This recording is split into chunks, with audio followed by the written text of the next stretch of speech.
கர்த்தருடைய பரிசுத்த நாமம் மகிமைப்படுவதாக. இந்த அருமையான நாளுக்கு தேவன் கொடுக்கிற ஒரு அருமையான வார்த்தை பிலிப்பியர் 4 அதிகாரம் 13 வசனம். என்னை பலப்படுத்துகிற கிறிஸ்துவினாலே எல்லாவற்றையும் செய்ய எனக்கு பலன் உண்டு. தேவ ஜனங்களே, எல்லா முறையும் வேத வசனங்களை நீங்கள் கேட்டுக்கொண்டிருப்பீங்க. அநேக நேரம் நீங்கள் படிப்பீங்க. நீங்கள் யோசிக்கலாம், நான் பல முறை இந்த வேத வசனங்களை கேட்டு விட்டேனே, என் வாழ்க்கையில் ஒன்றும் மாறின மாதிரி இல்லையேன்னு யோசித்து கொண்டிருக்கலாம். ஆனால் எனக்கு ஒன்று மட்டும் தெரியும், பல முறை நீங்கள் கேட்டீங்க, ஆனால் ஒரு விஷயம் இருதயத்தினால கேட்டு பாருங்க. இருதயத்துக்குள்ள வசனம் செல்லும் பொழுது you will feel the force. உங்களுக்குள்ளாடி வசனம் செல்லுகிற ஒரு உணர்வை உங்களால் உணர முடியும்.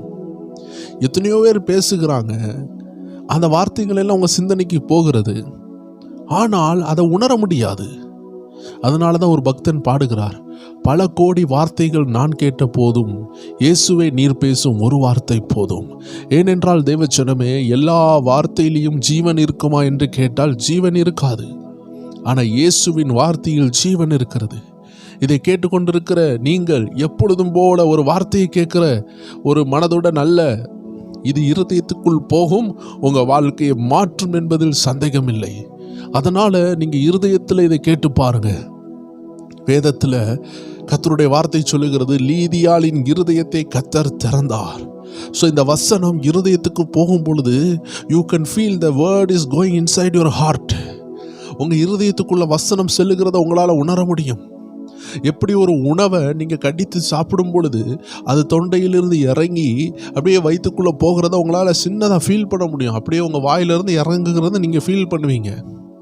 நிறைய நேரம் அப்படி என்ன ஆகும்னா போய் விற்கிடும். அப்போ அதிகமாகவே ஃபீல் பண்ணுவோம், ஐயோ வலிக்குதேன்னு. இதே போல தான் வசனம் உங்கள் இருதயத்துக்கு போகும் பொழுது அது உங்களால் உணர முடியும். ஏதோ ஒரு வார்த்தையை கேட்டேன், அது உங்களை உணர்வு உண்டாக்கலைன்னா அது இருதயத்துக்கு போகலை.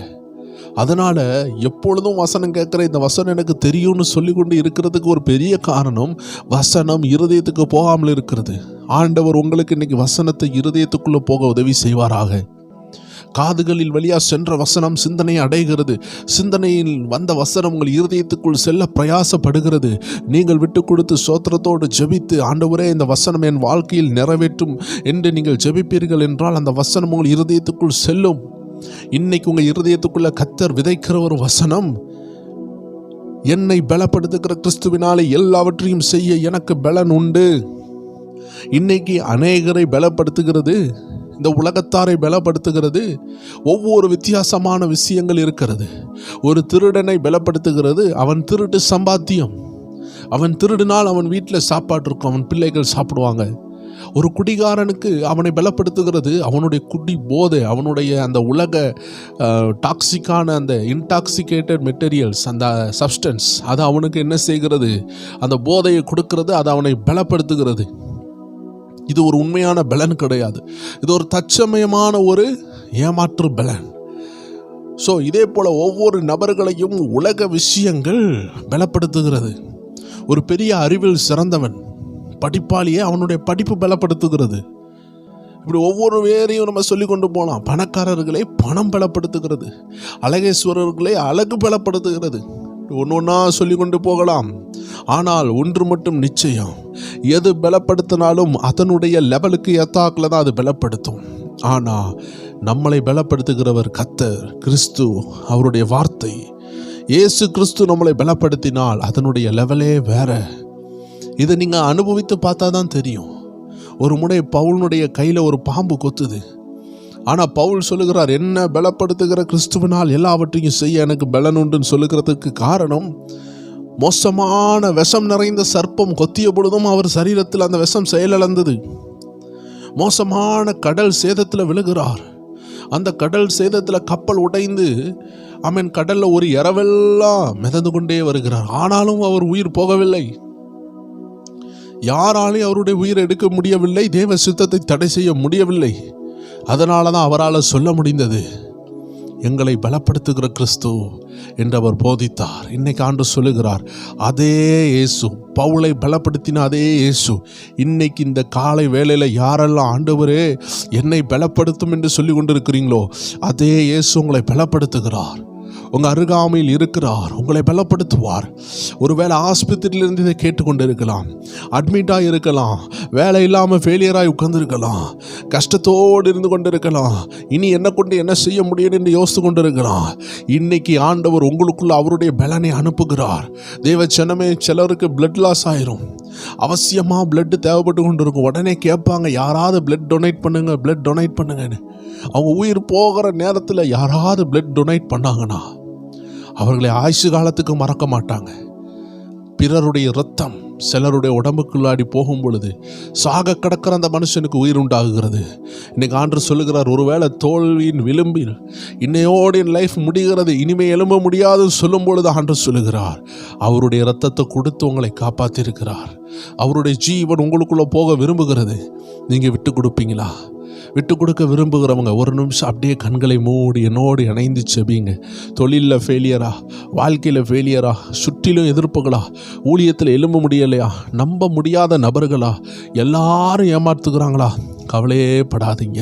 ஆண்டு சொல்லுகிறார், உங்களை யாரும் பலப்படுத்தாவிட்டாலும், எலியாவுக்கு யாரும் பலப்படுத்த நபர்கள் இல்லை, கர்த்தர் காகங்களே அனுப்பினார். சாரிபாத்தை பலப்படுத்த யாரும் இல்லை, சாப்பிட்டுட்டு பிள்ளையும் அவளும் செத்து போகலாம் என்று அந்த சாரிபாத்தில் உள்ள விதவை கண்ணீரோடு இருக்கும் பொழுது கர்த்தர் பலப்படுத்தினார். இன்னைக்கு ஆண்டு சொல்லுகிறார், உங்களை பலப்படுத்த யாரும் இல்லைன்னு சொல்லி கொண்டிருக்கும் பொழுது இந்த வார்த்தை நீங்கள் ஆக்சிடென்டாக கேட்கவில்லை, ஏதச்சியாக கேட்கவில்லை, இது கர்த்தரால் முன்குறிக்கப்பட்டது. God has predestined this word to come to you. இந்த வார்த்தை உங்களிடத்தில் வரவும், நீங்கள் இதை கேட்கவும், நீங்கள் ஆண்டு சமூகத்தில் ஒப்பு கொடுக்கவும் கர்த்தர் முன்னறிவித்திருந்தார். அதனால் எந்த தோல்வியின் ஆழத்தில் இருந்தாலும் கர்த்தர் சொல்லுகிறார், அவருடைய பலன் உங்களை நிரப்ப போகிறது, உங்களை எழும்பி நிற்க பண்ண போகிறது. எல்லாரும் ஜெபிக்கலாம். அன்பான ஆண்டவரே, யாரெல்லாம் ஆண்டவரே இன்னைக்கு ஜெபித்து கொண்டு இருக்கிறாங்களோ, ஆண்டவரே என்னால் முடியலைன்னு யாராவது சொல்லுறாங்கன்னா, உங்கள் பலத்தால் எல்லாவற்றையும் செய்ய பலன் உண்டு என்று ஆண்டவரே அவர்கள் புரிந்து கொள்ளத்தக்கதாக அவர்களுக்குள்ளாக கிறிஸ்து இறங்கி செயல்பட நாங்கள் ஜெபிக்கிறோம். ஏதோ சிந்தனைக்கு இந்த வார்த்தை போகாம அவர்கள் இருதயத்தை தொட நாங்கள் ஜெபிக்கிறோம். அவர்களுக்குள்ளாக ஒரு தாக்கத்தை உண்டாக ஜெபிக்கிறோம். உங்களுடைய வல்லமை ஒவ்வொரு பேருக்குள்ளே இறங்க ஜெபிக்கிறோம். இதை கேட்டுக்கொண்டிருக்கிற யாராக இருந்தாலும் எங்களை பலப்படுத்துகிற இந்த கிறிஸ்து ஒவ்வொரு வேரையும் எங்களை பலப்படுத்தி எங்களை எழும்ப பண்ணுவீராக. எங்களை பலப்படுத்த கிறிஸ்துவினால் எல்லாவற்றையும் செய்ய எங்களுக்கு பலன் உண்டு. யார் தோத்துட்டேன்னு சொன்னாலும், ஃபெயில் ஆகிட்ட, இனி ஒன்றும் நடக்காது, உன் வாழ்க்கை ஃபெயிலியர் தான் சொன்னாலும், இனி எழும்பவே முடியாதுன்னு சொன்னாலும், எங்களை பலப்படுத்துகிற கிறிஸ்து இந்த அருமையான நேரத்தில் எங்களை பலப்படுத்துங்க, எங்கள் குடும்பத்தை பலப்படுத்துங்க, நல்ல செய்திகளை அனுப்புங்க, நற்செய்தி காண உதவி செய்யுங்க, ஒவ்வொரு வேரையும் ஆசீர்வதிங்க, பலப்படுத்துங்க. நீங்கள் பெருகணும், நாங்கள் சிறுகணும், உங்கள் நாமம் மகிமைப்படட்டும். எல்லா துதிக்கான மகிமை உமக்கு இயேசு கிறிஸ்துவின் நாமத்தில் ஜெபிக்கிறோம் எங்கள் ஜீவனுள்ள நல்ல பிதாவே. ஆமேன், ஆமேன், ஆமேன். God bless you. தேவஜனங்களை, இன்று இரவு ஒரு அருமையான பதிவு இருக்கிறது. நம்மளுடைய ப்ரேயர் டைம் சேனலில் 9 மணி அளவுக்கு நம்ம எல்லாம் சந்திக்கலாம். நல்ல ஒரு ஆவிக்குரிய காரியத்தை ஆவியானவர் நம்மளோடு பேசுவார் என்பதில் சந்தேகமே இல்லை. ஆயத்தத்தோடு வாங்க, செபத்தோடு வாங்க. ஆவியானவர் சில ரகசியங்களை வெளிப்படுத்துவார். அதில் உங்களை சந்திக்கலாம். God bless you.